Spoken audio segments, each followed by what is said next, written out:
Welcome back. Now, when this gentleman started his business some 12 years ago, people didn't give him a chance. Some considered the name House of Kiji hilarious.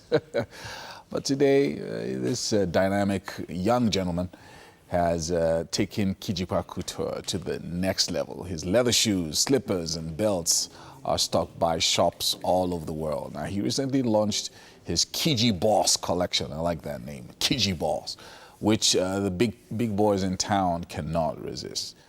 So how did Adewale achieve all of this? And he's here to tell us the story behind it. You might find some of his styles a bit different, a bit eccentric, but it's still, you know, very, very exciting when you see some of his stuff. And anyway, 12-year journey, Adewale. Thank you so much for joining us this morning, sir. Really nice to be with you, Yomi. Yeah, look, the first question I always tell people when I meet entrepreneurs is, I don't know how you do it and how you do it in this economy, but thumbs up to you.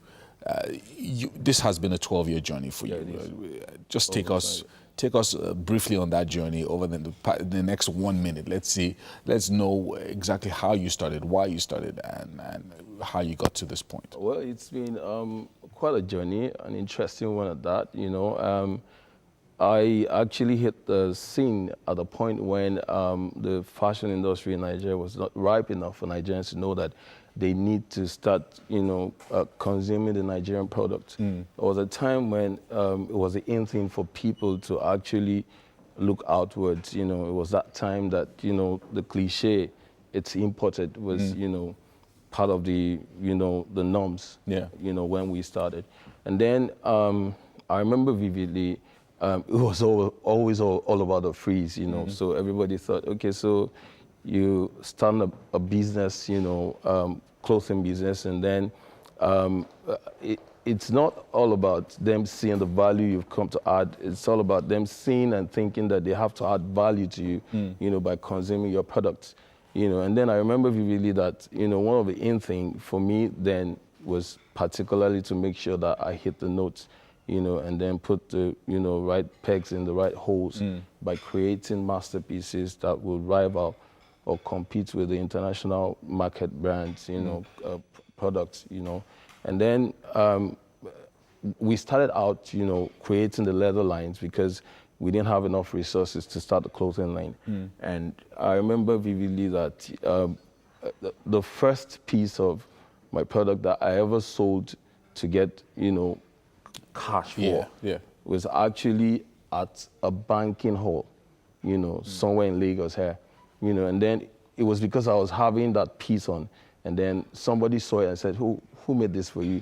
You know, and then the person bought it, and I was like, oh, wow. So I just made history today. And then, you know, I remember that I started in Bagada, you know, in just a room, you know, and then I started, you know, using my name, and then I thought about creating an eclectic, you know, African piece that would sell the African lifestyle to the world, #1, and then attract people to me.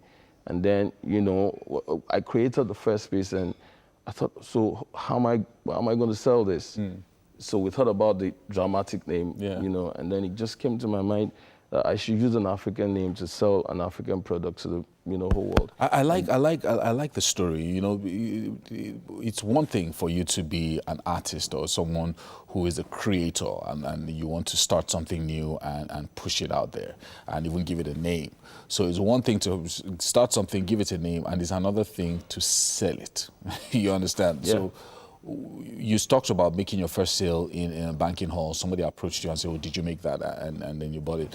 But after that, how do you then have a marketing plan or a sales plan?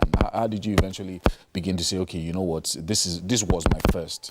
I'm going to start pushing this material out and engaging the general public to be able to see the value of it. So first of all, I talked about, you know, what value do you have to add, you know, and then, you know, I thought about, you know, creating quality masterpieces. And then beyond creating quality masterpieces lies the fact that you need to satisfy and relate with, you know, people's psyches, you know, psychology, you know. So I thought about, you know, creating quality masterpieces, and then relating it to people's lifestyle across the world, particularly African lifestyle, and then that way I knew who my customers were, know your customer, and then I thought about reaching out to them. So it was all about distributing, the products electronically or manually, so we got, to negotiate for chains of stores that could, stock us as RTW, while we marketed ourselves, of course, creating, very super masterpieces for clients that, would want to reorder because they're satisfied with the pieces. And then after they reorder, then they become a part of your brand, because they are, customers that are won through quality services. I like that. I like the angle that you're coming from. But, it's today everybody's talking about Africa to the world, when you go to Canada, the US, Europe, people are buying African craft and African materials. But was it difficult at the early stage for you to be able to sell Africa? Because, I mean, you were talking about 12 years ago, you talked about the fact that people liked imported things. So if you're wearing a tie or a suit or whatever it is, once you say it's imported, everybody's like, okay, this is a rich guy. So how was it difficult at the beginning to sell Africa to Africans and also internationally as well? So I'll take your question this way. I would like to say that the timing was ripe, taking it back to like about 30 years ago within the Nigerian fashion industry, it was a no-no for an RTW, a ready-to-wear line from a fashion designer in Nigeria. I wouldn't even think about it. It was kind of like a messy thing. As a consumer within the fashion market, I'm taking myself as a consumer. And then down the line, I thought that the time was just ripe.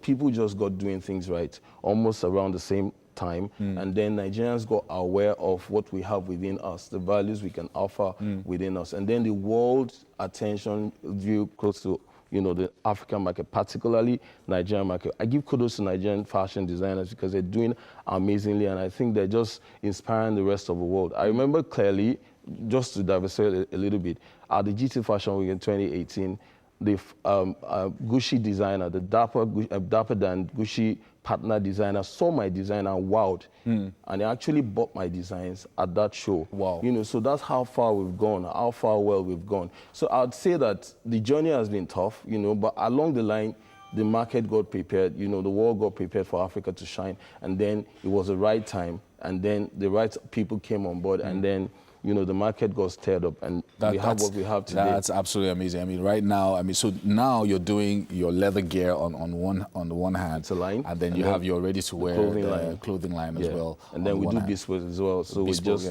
like a traditional tailor to people that comes across our way. Very nice, very nice. How can I find your social media? We're on Kiji Couture on all social media handles. KIJIPACOUTURE,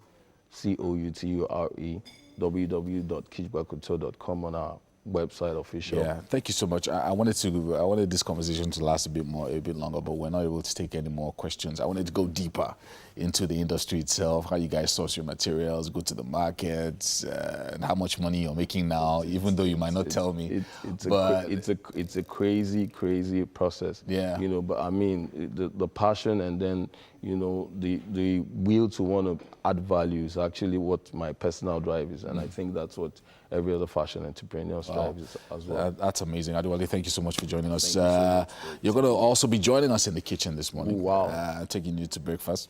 And Titi and... yes, indeed. Right. Titi and Mary are already in the kitchen with...